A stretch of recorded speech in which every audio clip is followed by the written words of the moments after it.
We walk hand in hand, we dream together. We giggle and laugh like kids forever. We're two different people, but we're having fun. We talk about anything under the sun. We are sisters, we are friends. We've got magic that never ends. I got you, sis, you got me. The best of friends will always, always be. We always have fun being together. You know me the best, we're friends forever. Through good times and bad, I'm here for you, sis. Right by your side, hit or miss. We are sisters, we are friends. Got magic that never ends. I got you, sis, you got me. The best of friends, the best of friends. The best of friends will always, always be. We are sisters, we are sisters. Good morning po mga sis. Alam niyo po, tayo mga Pinoy, ang mga takbo ng damdamin natin ay sabay po sa panahon. Parang pag Christmas, tsaka New Year, dapat everybody is happy. Pag Valentine, dapat po lahat in love. At kagaya ngayong undas, panahon ng undas, naku po, parang lahat ng tao nagtatakutan. May uy, naku, ito na naman, Halloween. Piling ko kasi masyado lang tayo maraming pinapanood na sine. Kaya natatakot tayo. Natandaan mo ba yung manghula episode natin? Sabi nila sa atin, meron daw tayo yung mga ibang nilalang naka-join sa bahay na ito. Sabi pa nga nila, mag-offer daw tayo ng manok. Ay, pang-offering ba yung manok? Kinain mo ba? Pinrito mo ata. Pinrito mo yung manok. But anyway, i-discover po natin yan. Mamaya, pati na rin po ang misteryo sa Cherry Hill Subdivision. Kasi matapos po ang trahedya, marami daw mga kababalaghang na experience ang mga natitira pang mga taong nakatira doon. Katakot. Katens. Hindi ko ata kayang mabuhay sa ganong klaseng neighborhood. Pero ano nga ba ang dahilan kung bakit nagkakaganitong lugar nito? Ito kaya ay dahil sa trahedyang nangyari? Samahan niyo po kami para mag-spirit quest sa umagang ito at ating buksan ang katotohanan ng Haunted Subdivision, ang Cherry Hills.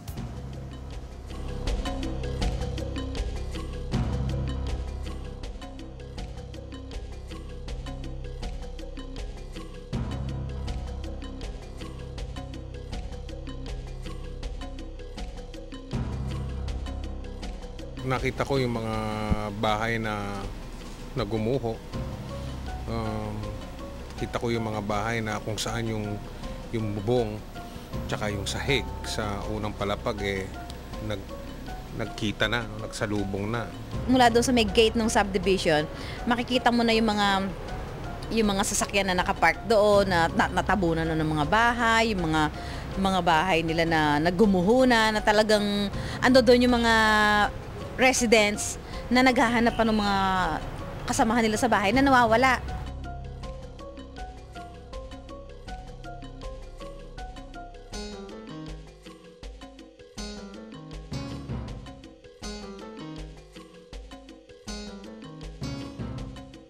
Kailangan mabilis yung rescue operation kasi pag nakita mo, kung makikita mo yung pagbagsak, talaga mamamatay sila doon kung medyo matatagalan yung rescue operation. Hindi ko na natatandaan yung bilang nung mga residenteng namatay nung unang-unang dating namin doon.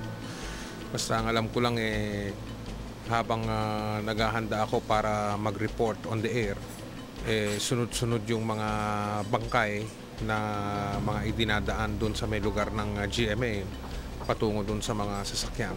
Couple, may anak silang maliit. Tapos bumalik lang yung yung lalaki, para kumuha ng gatas ng anak niya. Kukuha niya kasi alam nga nila na aabutin sila ng matagal sa daan dahil nga alam nila may mangyayaring tragedy. Bumalik lang siya para kumuha ng gatas ng anak niya. Tapos sinintay na siya ng wife niya, hindi na siya nakabalik. So yung parang alam mo yun, yung parang alam nila hindi na sila magkakahiwalay. Alam nila na malalampasan nila yung tragedy together. Tapos bumalik siya doon para kumuha ng gatas ng anak niya. Hindi na siya nakabalik.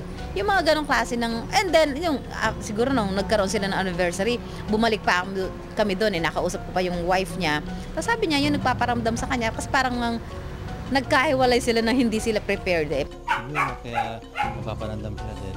Siguro wala pa sila sa kumbaga hindi pa nila oras talagang hindi nila matanggap na yung araw na yun mamamatay sila. Marami po sa atin ang di maniniwala kapag nakakarinig tayo ng mga ganitong storya. Ngunit sa araw na ito, sa bibig na mismo ng mga residente ng Cherry Hills, ay maririnig natin ang mga misteryong nagaganap ngayon sa kanilang lugar. Umpisa natin, sa lugar na may sumusot-sot sa kanyang anak ay doon natagpuan ang labi ni Dante Texon, Miss Yoli Retiado, ang homeowners OIC. May nagpakitang babae sa kanya na humihingi pa ng tubig. Alan, mangan po. Nakakarinig siya ng mga batang umiiyak at mga taong umuungol. Christy Balangkit. Nakita niya ang isang pangitay bago mangyari ang trahedya, si Asuncion Ponce. Pinaglalaruan po siya ng mga nagmumulto sa Cherry Hills, Lea Liagas. At nakakita siya ng ng taong may dalang bulaklak na ibinigay sa kanyang anak matapos ito nagkasakit. Joy Ichanco. Okay. Umpisahan natin, Mrs. po kayo, no? Mrs. Ponce. Mrs. Ponce, parang may pangitain kayong mangyayari yon. Before ng tragedy, mga segundo lang. Anong nakita niyo? Naghahaponan ho kami noon. Tapos may narinig ko kami na para kako mayroong mga tao na yung nakakagulo. Pero nung lumabas po kami, wala pa naman po nagkakagulo noon. Pero merong sa harap namin ng anak kong lalaki, meron yung mukha niya lang ang nakalabas. Parang jacket na merong may hood. Parang yung simbolo ng kamatayan, parang gano'n. Black Si kamatayan. yung suot niya, tapos yung mukha niya lang nakalabas. Ang katabi ko yung anak kong lalaki, hinipo niya po sa balikat. Ang sabi niya po, pare, nandyan malapit na sa inyo. Malapit na, sabi niya. Nung siyempre, taranta po ako, pumasok na po kami ng anak kong lalaki sa loob, pero nawala na po yung kausap namin. Tapos pagpasok niyo? Pagpasok po namin, nataranta na po kami, pinalabas ko po lahat yung mga anak ko. Lumabas na kayong lahat, sabi ko. Pero pinatakbo ko, umalis na po sila, ako po naiwan sa loob ng bahay. Hindi ko po malaman doon po sa extension ng bahay namin kung ano po ang gagawin ko kasi yung pinto po namin hindi pa po nailalak, sinasalpak ko lang po. Hindi ko po malaman, nakatayo lang po ako, hindi ko rin po naisalpak yun. Nung may na rin po ako na nagsasabi na takbo na yung parang ganun. Yun na pala yun, yun na yung umpisa. Po, hindi pa po. Noon, tanong sa takbo, nakalala ko po, wala na po pala akong kasama sa bahay nung ako na lang mag-isa. So, paglabas ko po sa gate namin, dalawang hakbang po, may narinig ako mga malalaking bato na parang umahabol, parang mga higanting bato. Pero hindi na po ako lumingon. Bumaba na po Tumakbo ako. na ho rin ho kayo? Opo, pero nasa lubong ko po yung anak kong lalaki, nakakapa ko. Hindi ko po nakita kung may tsura. Yun na po pala yung Pagbaksak. Pagguho. Kayo naman po, kasi si Dante Texon po, doon sa mga hindi nakakalam, siya yung huling residente ng Cherry Hills na namatay, na Huling burn katawan na sa nakatayo. ilalim. Siya yung huling taong nakita. At buo pa ho yung katawan niya. 1 year later. Oo, grabe yun. 2 days before. At sinusutsutan daw niya yung anak niyo? Parang pagka sabi ko sa mga, magtapon kayo ng basura anak, sabi ko gano'n sa kanila. Hindi magtatapon yung dalawa kong anak. Pagbalik sa bahay, sabi ng mga anak ko, Mama, bakit ganun doon may sumusut-sut? Sabi ko, hindi wala yan. Sabi ko, baka mga magnanakaw lang. Sabi ko ganun. Sige, sabi ko ganun, tingnan nyo kung sino. Dahil kami lang ang tao noon eh. Kami talaga sa subdivision, kami lang nag-iisang pamilya. Eh, hindi, ang ginagawa ko, pagka ganun, dinaided mo ako sabi ko, hindi yun, wala yun. Hindi yun hindi nakakatakot, basta tao lang yun, sabi ko ganun. Sumunod na araw, tapon uli sila. Ganun ulit. Before 6 o'clock ng gabi, ganun. Sabi, Mama, talagang ayaw na namin magtapon. Ilang beses na kami tatapon, laging ganun. So, hindi ko naman iniisip na may patay doong naiwan. Basta nung bago second anniversary, first ba yun? First anniversary. First anniversary, doon ko naisip na siguro siya yun. July 30 yun na. Sabi ko pa sa mga anak ko, anong sutsot? Baka may mga tao lang na naliligaw dyan, sabi ko gano'n. O baka mga security guard na naglaro. Nung nakita po ba yung katawan niya, huminto na yung pagsutsot? bago mag-anniversary ng unang taon, talagang nawala na siya. Nawala na rin siya. Nawala. Kasi nung panahon na yun, nagkakaroon na nga ng pagbubuldos. Si Christy, meron ng mga batang umiiyak, taong umuungol. Narinig mo? Kasi ako, hindi ako mapaniniwalain sa ganyan, hindi ako matatakotin. Kaya lang one night, natutulog ako, and to imagine, wala talagang tao sa sa kapaligiran mo kasi wala nang tao sa Cherry Hills. Tapos, dun sa other subdivision is blanco na rin dahil natakot sila. Nung gabi na siguro mga 1 o'clock na ng madaling araw, meron ako naririnig na babae. Talaga hindi ko makakalimutan, umiiyak siya. Iyak siya ng iyak, malakas ang iyak. Ang akala ko naman, meron lang kaming neighbor na nag-aaway. Pero kung iisipin ko, talagang ang sounds is nanggagaling sa loob ng Cherry Hills. Kaya lang sinabi ng husband ko na hindi, sabi niya, baka meron lang daw ibang tao o baka meron nagbibiro. Pero siyempre, sa loob ko yun, mararamdaman mo kung totoo o hindi. Kaya lang, in-ignore ko na lang yun. Pero yung mga batang umiiyak, yung mga neighbor namin sa Lotus Street, which is, doon sa street na yun, maraming bata ang namatay kasi sila yung natabunan ng bundok. One of my students died there. Tapos yung mga kapatid niya, tapos siguro mga 10 na bata ang namatay doon. Pag may paggabi na, yung mga neighbor namin, nakakarinig sila ng iyak ng sanggol.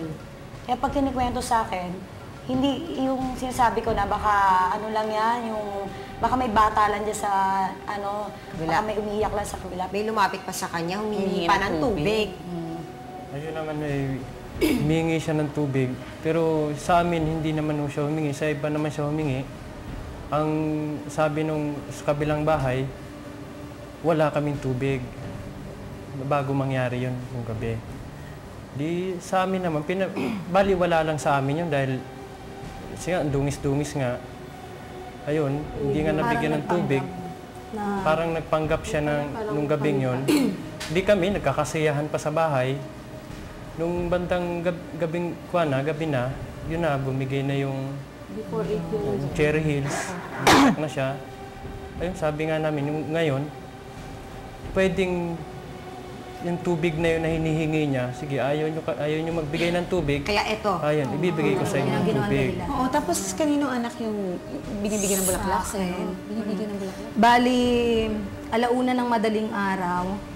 Kasi August nangyari yon, February bumalik din kami ng Cherry. Wala pa ring ilaw. Parang bumalik lang kami doon para may matirhan. Ngayon yung anak ko 5 years old, nagising siya alauna madaling araw. Nung pagkagising pa lang niya sa akin na mama, sabi niya, mama, may tao. Sabi niya, natakot na kaagad ako nun kasi ang paano magkakaroon ng tao? Doon sa street na yon, kami pa lang ang nakatira. Ngayon nung sabi niya, mama, may tao, lalaki. Sabi niya, binibigyan daw siya ng bulaklak. Iniwan ko siya sa higaan kasi natakot ako eh. Iniwan ko siya, tumakbo ako dun sa asawa ko. Tapos sabi ko, tingnan mo nga ako kung totoong may nagbibigay ng bulaklak, sabi kong ganyan. Tapos yun, nilagnat na siya. Tapos laging ayaw niya nang pumasok sa kwarto. Kasi lagi niyang sinasabi may lalaki. Pinaglalaroan daw po kayo ng multo? Kasi hindi ko ina-expect kasi umaga yun eh. Mag-11 o'clock ng umaga. Ako tsaka yung sister ko tapos yung office mates niya. Nagyayaan kami umakyat doon sa Cherry Hills. Kukunin na namin yung naiwan kong 3 tanim na nakapaso. Pagdating namin ng bahay, sabi ko, nasaan na kayong tanim? Tapos, hanap kami ng hanap hanggang sa labas. Tapos sabi ko, uwi na nga tayo kasi wala namang tanim na kukunin eh. Paglabas namin, nagulat na lang kami, yung tanim nandun na sa bandang baba, sa katapat ng bahay nila, nandun na nakahilirang 3. Kinilabutan kami. Ito ba nangyayari pa hanggang ngayon?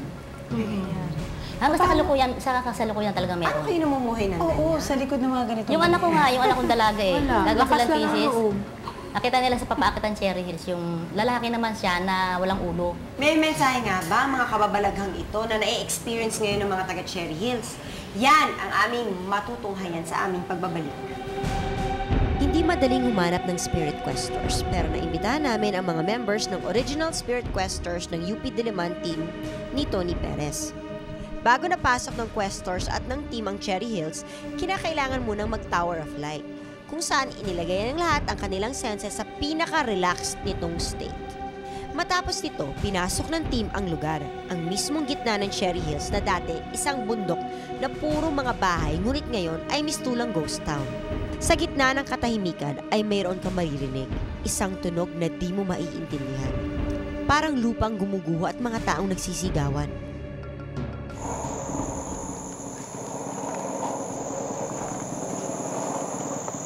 Sigaw, umiiyak, nagumunaw, Sound na nung day na yon, yun yung nangyayari yun. yung koning memory. Maging ang bahay na nasa harap ay hindi nakalampas sa mga questers. Went back here and I happened to glimpse on a young man. Mabilis lang, doon sa second floor. Doon sa may window, pero mabilis lang eh. Bumungaw lang, and then nawala na. Ang nadurog na kotse na nasa taas ng burol, kailangan daw na ibaon na ang kotseng ito dahil hanggang ngayon ay marami pa rin nakadikit na mga espiritu dito na naipit sa sasakyan. Makakatulong kung alis siya at maibaon. Ayon sa questors, alam na ng mga espiritu dito na sila ay patay na. Ngunit hindi daw sila aalis hanggat hindi daw nito nakakamta ng katarungan. Iniwan na ng aming team ang unahan ng subdivision at dito na-confirm ng maraming unresolved situations kaya kinonfirm ng questors na kailangang ituloy ang questing. Kung saan makikipag-usap sila sa mga espiritu na gumagala sa Cherry Hills. Abangan ito sa aming pagbabalik. Karamihan sa mga Pinoy ay naniniwalang may ibig sabihin ng mga pananaghoy o mga kababalaghan. Ano kaya ang ibig sabihin ng mga ito para sa mga residente ng Cherry Hill? At ano naman para sa isang spirit quester? Siyempre, kasama pa rin natin ang OIC ng Cherry Hills na si Miss Yoli at kasama rin natin ang ating mga spirit questor. First, we have, ano po siya, nakakausap ng mga spirits, si Lyra. Tumatawag po siya ng spirito, si Ross. At nakakakita ng spirits, Zoraya. Okay. Ano muna ang masasabi niyo sa kinuwento sa amin kanina ng ating mga Cherry Hill residents? Base sa mga nadinig ko sa pag-uusap niyo kanina, no? Natural lang palagay ko yung nangyayari niyo sa Cherry Hill dahil nagkaroon ng biglang kamatayan o biglang pangyayari na nagkataong yun, buwan pa ng Agosto. Sa madaling salita, buwan yun ng kalamidad o buwan ng salot. Nagkakaroon ng mga ganong pangyayari doon sa lugar ninyo dahil humihingi ng katarungan, kaya nananagoy ang mga kaluluwa doon. Humihingi ng dasal, isa na yan. So pagkaroon sa nabanggit ni Soraya dahil nga syempre tragedy 'yon, bigla ang pagkamatay, So merong mapang teksto na kapag ikaw ay biktima ng isang trahedya o biglang sudden death, automatic 'yon, you're really not destined to be dead. Kumbaga, pakalat-kalat ka talaga. So kung sa ganung sitwasyon, katulad ng mga biktima ng ganyan sa aksidente, so, yun yung proseso nila yun sa kaparaanan nila, pagpaparamdam, upang, kumbaga, makuha nila yung atensyon, makuha nila kung ano ba yung talagang solusyon para mas ikapapayapa ng kanilang kaluluwa o maging ng kanilang espiritu mismo. Kumbaga sa taong buhay, humihingi ng tulong, humihingi ng atensyon, humihingi ng tulong. Bali itong mga tao na ito na nagpunta dito, sila bali ang pinakatawan para humingi ng tulong. Dahil hindi sila matatahimik. So, hindi sila yung actual people? These are just images or these are just parang... Hindi. Sila na yun Yung sila mismo pa rin yun. Sila mismo pa rin yun. Yung katawan lang nila ang nawala. Pero ang espiritu nandoon pa rin. Kaya I think the main question doon sa base doon sa ipinaliwanag ng mga residente ng Cherry Hill, we cannot exactly justify kung ito nga ba espiritu po ba talaga ito ng tao o it is just a matter of tipong nagbabalat kayong espiritu. Kasi mga nagpapanggap na espiritu. Dahil sa pangyayaring yun, gumuho ang lupa. So, yung mga elemento na nanando doon, kumbaga nabulabog So, isa yung sa mga, kumbaga isa sa mga dumadaing. Dahil nabulabog sila, kumbaga para ba ikaw ba naman natutulog ka, bigla ka nalang nagising. So, kung dumadaing sila, sabi nyo, nagpaparamdam sila, nangangailangan sila ng tulong, paano sila matutulungan?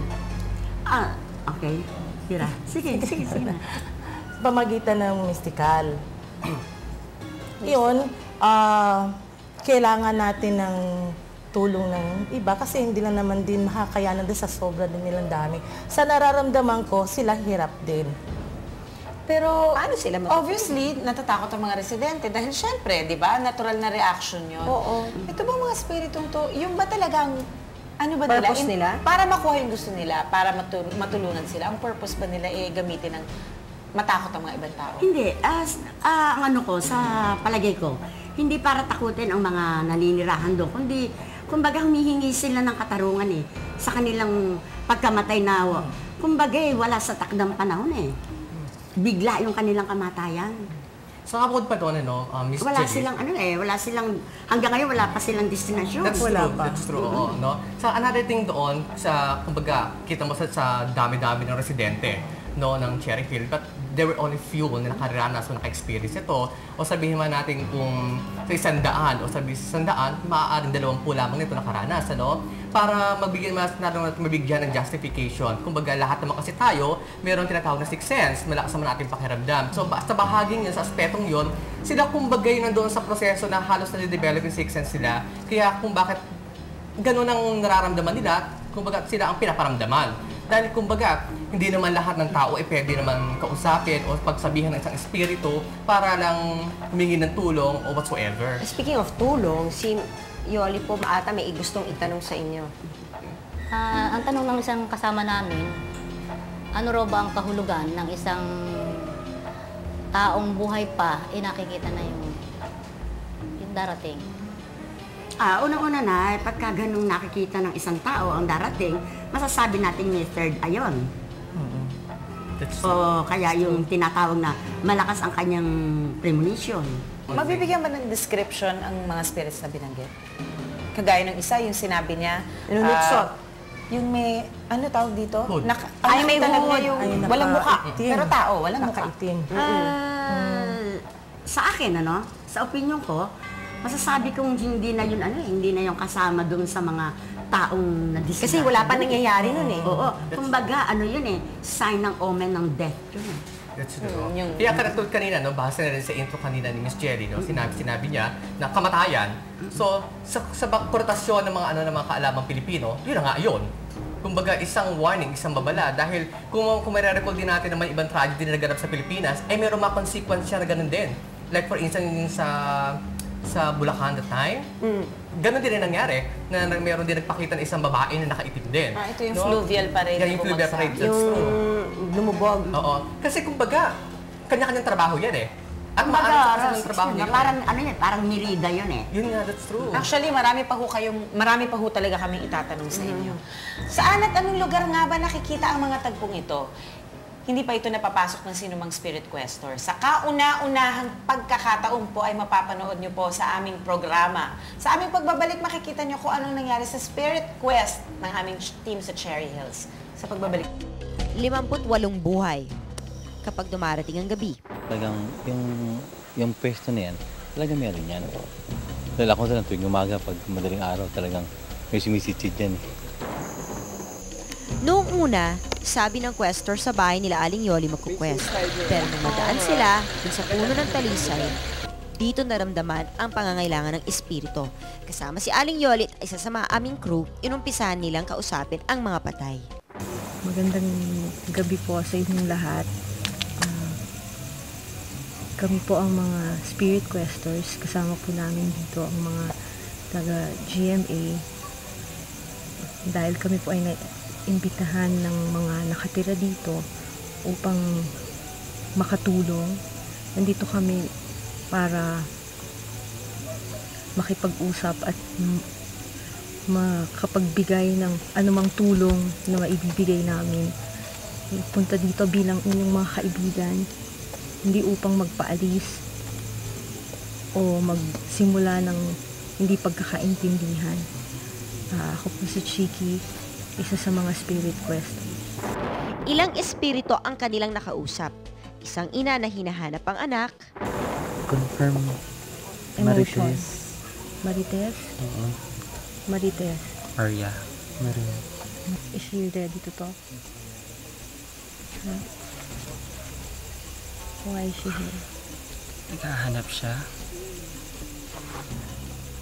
Anong hinahanap? Anak. Nawawala. Hindi niya makita. Confirm? Okay. Alam mo ba na ikaw ay nasa kabilang buhay niya?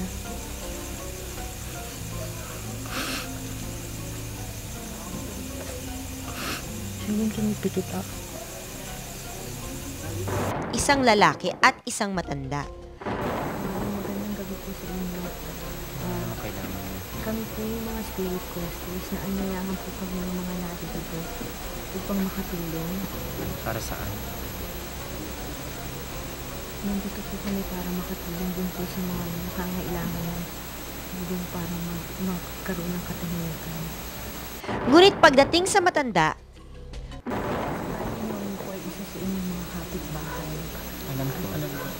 At isa po rin siya sa mga witnesses na nakakita ng nangyari. Dapat Teka. Sinasabi niyo ba na patay na kami at siya buhay? noon lang nalaman ng espiritu na sila ay patay na. Kaya ito ay nagalit at ayaw iwan ng medium namin. Manda sila. Tingnan natin kung sino matakot. Matagal bago siya napakiusapan at matagal bago siya pumayag sa mga kondisyon. Nangyari sa akin mangyayari din sa kanila. Ngayon, alam na ng mga espiritu sa bahaging ito ng Cherry Hills na sila ay patay na. Ngunit marami pa. Hindi magkakasya ang magdamag para kausapin sila at pangakuan ng hustisya sa kanilang hinihingi. Ilang linggo na ang nakaraan matapos ang New York tragedy ay naging bisita po namin ng ilan sa mga manghuhula. At ayon sa kanila, meron daw kaming ilang mga kasamang nilalang sa loob mismo ng bahay na ito. When we return, matutunghayan nyo kung paano kikilalanin ng mga spiritual questors ang mga spirits na nararamdaman at nakikita nila sa bahay na ito. Sa pagbabalik ng Sis pa rin. Ano ba ang meron ng spirit questing? Nakakatakot man ho pakinggan, pero susubukan po namin kung ano ang aming madidiscover na meron po dito sa loob ng bahay na ito. Pero paalala lang po namin, dun po sa may mga batang kasama na maliliit ngayon, medyo dapat ho sigurong pakainin na muna natin sila ng tanghalian. Pati ho yung mga mahihina ang loob kasi baka hindi ho nila makayanan. Ako rin, alis na muna ako. Kakain na muna ako. Hindi, dito ka. Sige, ano bang nakikita nyo o nararamdaman? May nararamdaman ho ba kayo? Eh, bukod doon sa nararamdaman, meron ding nakikita na, kasi ang spirit naman at ang tao, kung gaano karami ang tao, ganun din karami ang espiritu, di ba? Magkaiba lang ng dimension. Pero sa katulad namin, na may kakayahan sa mystical, nakikita namin yung hindi nakikita ng pangkaraniwang tao. Dito may mga espiritu rito na hindi ko naman masasabi na masama silang espiritu. Kundi kaya nga lamang, siyempre kumbaga sa tao may kapilyuhan, may kapilyahan. Yung bang gumagawa ng intriga sa mga taong nandito. Ay, talaga? Yes. Actually, kanina nga pagpasok namin, pagbaba ko pa ng sasakyan, ano? So, sinalubong ko ng isang staff nyo. So, until I find out, meron nakatayo doon sa taas, doon sa may parang balkonahe. No? This is a lady, pero she's a good spirit actually, no? And even yung pumapanik din kami kanina, kumbaga, marami eh. Kasi marami dito. Kumbaga habang pumapanik kami, parang nang mahawi, no? Talaga? Yeah, that's true. At meron pa rito mga extraordinary, yung bang tipong mga maliliit. No? That's yung what you call liliputan. There is, ang dami. Sila sa taas. Nakikita nyo ba sila? Well, yes. Actually, Ano itsura nila? Kumbaga, if you were really familiar doon sa mga horror films, hindi ganon. Eksahirado kasi yun no? Eksahirado yun. Just because para lang makuha atensyon ng tao, no? Pero yung nakita ko kanina, yung babae doon, she's nice, she's beautiful. Maganda siya. Hindi kaya ako yun. I know. Kaya kasi magkakaiba kasi.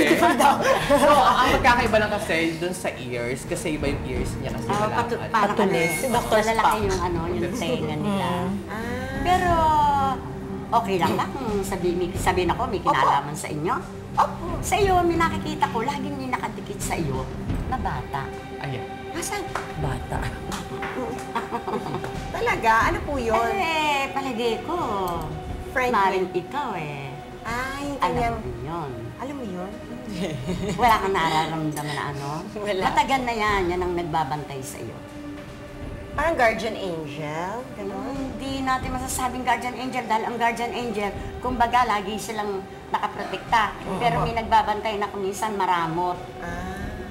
Ayaw nila na... At yun ba yung nagbabantay sa kanya? And that's why din kanina, Soraya, no, yung tinanong natin kanina before mag-start tong segment na ito. So, pinatanong mo kung sino yung hindi pantay-pantay yung mga daliri, no? There is one kasi rito, hindi pantay talaga daliri. Then he asked me kung ano daw ba yun. Sabi ko, di siyempre meron ka dikta spirit eh. So, usually ganun yun eh. Kumbaga parang hindi naman eksaktong sumasabi, kaya lang kumbaga laging nakaakap sa'yo, laging kasama mo. So, ganun. Kaya Hindi kaya sometimes konsyensya mo yun, Janice? Sakaling kita. Ayan, ito, pag-usapan natin naman ito. Para saan po ito? Pwede ko bang hawakan? Oo naman. Kahit sino pwedeng humawak dyan. Ito ay kung mapapansin ninyo, hindi pare-pareho ang korte, no? Kaya hindi nagpapare-pareho ang tunog niyan. Ito, once na inano siya, inikot siya, kung ano mang merong masamang elemento diyan sa paligid nito, hanggang itaas, hanggang ibaba, naaalis. Hindi ko kaya itong dahilan kung bakit lumubog ang Titanic kasi dala-dala niyo yung steering. Malaki nagagawa nito, nagbibigay rin ito ng positibo. Sige, subukan po natin.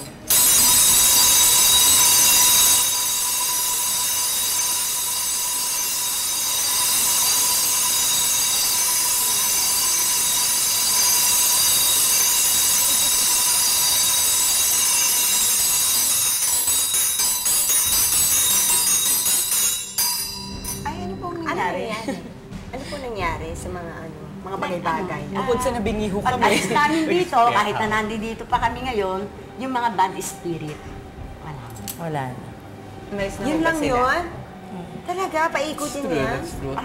Saka ano naman itong bahay naman ito, kumbaga more on the positive sides naman kasi ito. Kaya, siyempre, hindi natin maiwasan din magkaroon ng negatives. May mga negatives. Actually, diyan sa labas may mga negatives. Pero meron ako isang napansin dito, medyo kumbaga hindi magpa-prosper ng gaano ang ano rito, wag kayong may napansin akong poste diyan sa tapat. Poste ng Meralco. Yun. Kumbaga ang chi nahaharang. Pero hindi naman wala namang lang yun, maliit na problema lang yun. Meron namang pang-avert. Pang-contra. That's true. Ang mahirap kasi dito, no, yung meron ng poste dyan, tapos ang most pa rin dito ay mga blacks o mga bad spirits. Lalo na ang programa. Lalo na. So, panahon ng bad spirit ngayon, dahil samain. So yun, samain. Samain. October 31, Halloween. Kaya nga Halloween, hindi ba? Aside from that kasi, yan kasi yung kumbaga... Yan ang New Year eh. That's true. Yung mga practitioners like us, kumbaga ito yung New Year namin. Kumbaga parang yung ordinaryong tao, meron January 1, meron pagdating ng Chinese New Year, they really have their own New Year, Alam na baka tragic naman ng New Year. Ay, hindi. Actually kasi, from the old Celtic period, itong calendar na ginagamit, this is the original one. Oo, sa totoo kasi, hindi Roman calendar. Ang January 1 kasi, binago na kasi ni King Philip ang calendar.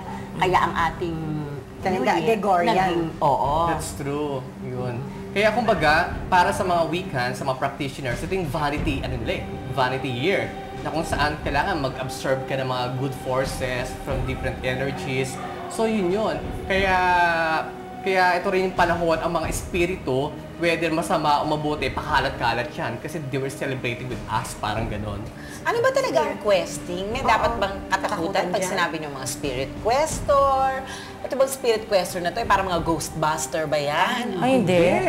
Actually, it's a matter of parang binigyan lang ng definition na yun, makagaya namin practitioner. Ginagawa ninyo. That's true. Binigyan lang ng definition. This is spirit questor. But per se, katulad nga nung tinanong before tayo mag-start, meron ba kayong mga gadget? Actually, kahit wala naman kaming gadget, we can see things. So this is just a gift. Justified. It is a gift that you have developed. Hindi po ito yung pinag-aaralan sa eskwela, na pwede kayo pumunta sa isang school. Hindi na pag-aaralan. Yeah, actually ako, it was started, when I was in 7, Actually, nagagamit ko pa nga ito, nag-aaral ako Kumbaga parang, it's a matter of gano'n. Hindi naman pasado ka sa lahat ng test. Of course. Nandadaya. Not to be exact, kumbaga gano'n. Si Nera, may nakausap ka ba today? Dito sa bahay na ito? Dito, pag akyat ko pa lang dyan, parang ayaw na niya ako papasukin dito. Bakit? Sige, siyempre kasi sila, alam niyo, mabubulabog na sila Okay. maring tunawin na sila. Maaring Sa pamamagitan mawawala na ng talaga ano, sila Black rito. tourmaline. Oo. Kasi natutunaw sila sa pamamagitan ng black tourmaline. At saka energy child. Ito. Ito. Ay, dala ako dito. Okay. Oh, yan. Meron Ito, din black siya. tourmaline. Yeah, black tourmaline. Oo. Tsaka itong ano, tinatawag na energy child. Ano yan? Energy child. Ano na nangyari? Pasok. Gordon pala. Actually kasi, yung mga gadgets na yan, katulad nito, katulad ng energy chime, katulad ng black tourmaline, kung bakit kami kailangan magtaglay ng ganyan, dahil iba pa rin ang puwersa kasi ng spirits, lalo na yung mga black. No? Siyempre, kailangan we must know kung paano namin poprotektahan ang aming mga sarili. So, yung mga yan yung panlaban. Kumbaga, may mga gera-gera din Ito yan. na, sabi niyo mabubulabog. So, hindi ba sila magagalit at mag-ano? Pag nabulabog sila? Saktong mabubulabog. Kundi yung mga masamang espiritu, Sila ang mabubulabog. Hindi mabubulabog. Aalis na sila nang walang gulo. Hindi na sila pinapaalis. Hindi na sila lalaban. Hindi na. Hindi na. Kung saan sila nga alis. That's true. At yung advantage, kapag kumbaga bukas ang third eye mo, and you have a simple knowledge like this, kumbaga, kapag pumunta ka sa isang lugar, alam mo kung ano ang merong masama dyan at merong mabuti dyan. At kung kayo kakakapit at hindi. No? At alam mo rin kung saan pati ng buhay mo na kung ano may dudulot na kamalasan nitong bad spirit na ito. No? Like for instance, yung mga liliputan na yan, ang dinudulot niyan kaguluhan. No? Pagkakagulo, lalo na minsan nawawala yung mga gamit mo, yung mga ganon. Kaya nakakaway-ahawas. Lumalabas din yun. Feeling ko, hindi mo lang mahanap yung mga kailangan mo kapag kailangan mo siya. Lumalabas lang siya kapag hindi mo na siya kailangan. Oo, yun. Parang mga tao din yan, di ba? Sa atin, merong kidnapper, may holdupper. Sa mga espiritu, Ganun din. May bababait at may hindi masyado.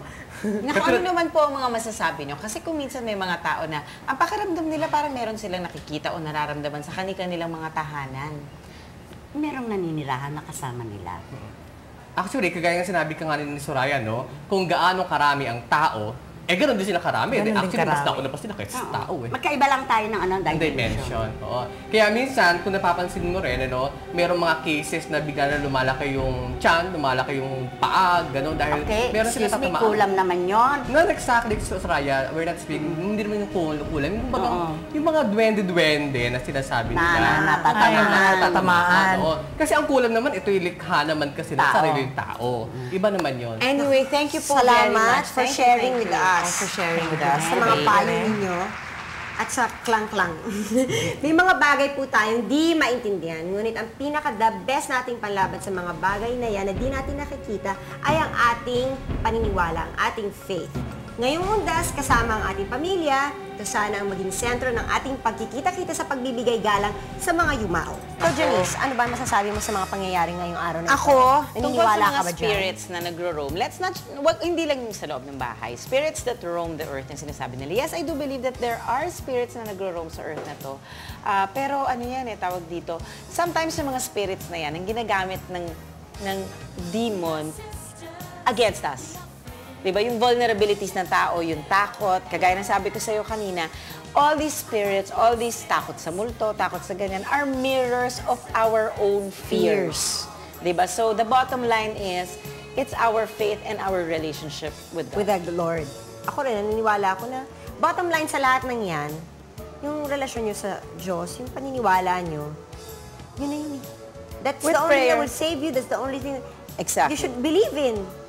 Nothing can go wrong with prayer. Exactly. I mean, maybe there is those things that spirits that they were talking about, pero kung maganda ang relasyon niyo sa Diyos, parati kayo nagdadasal, wala akong kaso yan. Yeah, Walang kalaban. Yun lang po yan. Kaya maganda, syempre, ngayong panahon ng undas, ayan, marami, yan ang pagpapaalala lang sa atin na tayo po ay nanggaling sa alabok at ang mga katawan natin ay dun din pupunta. Pero hindi ang ating mga kaluluwa. Yes. At saka alam niyo po, ang panahon ng undas, it may be tragic, pero kung iisipin nyo nga, tayo nga kung mga magkakamag-anak, minsan yung mga malalayong magkakamag-anak, nagkikita lang tayo pag may namamatay. Hindi ba? Oo, and then pagdating ng November 1, lahat po tayo nagpupunta sa sementeryo to relive, to ano yung memory ng mga taong mahal natin na wala na dito, mga kaibigan. So while we are there po, samantalahin natin yung time with our families. And of course, to remember the good memories nung kasama po natin yung mga taong nasa kabilang buhay na. Okay, so on Thank that you note, very much. thank On you that for note, joining us. Magbabalik pa rin po ang Sis sa susunod. Bye! Sis would like to thank Bambi Fuentes for our hair and makeup, Mossimo, FNH Folded and Hung, Wayless Center, Adidas, Chloe for our eyewear, Optical Works, BR Chua Enterprises, 680 Home Appliances, Durastar, La Germania, Human for my clothes, Salon de Manila, Janilyn Shoes, Under the Sea Pet Shop, and Union Square. Naghahapunan ho kami noon. Tapos may narinig ho kami na para kako mayroong mga tao na umaano yung nakakagulo. Nung gumuho yung Cherry Hills, yung family namin na hindi umalis sa Cherry Hills kasi nag-work ako doon as a teacher. Natural lang palagay ko yung nangyayari yun sa Cherry Hill dahil nagkaroon ng biglang kamatayan o biglang pangyayari. Base na rin sa intro kanina ni Miss Cherry, no? Sinabi niya na kamatayan. So, sa koretasyon ng mga kaalamang Pilipino, yun na nga yun. Hindi ko kaya ito ang dahilan kung bakit lumubog ang Titanic kasi daladalan niyo yung history. At meron pa rito mga extraordinary, yung tipong mga maliliit. No? Tapos yung what you call liliputan. Sa iyo, may nakikita ko, laging may nakadikit sa iyo na bata. Ayan. Asan? Bata.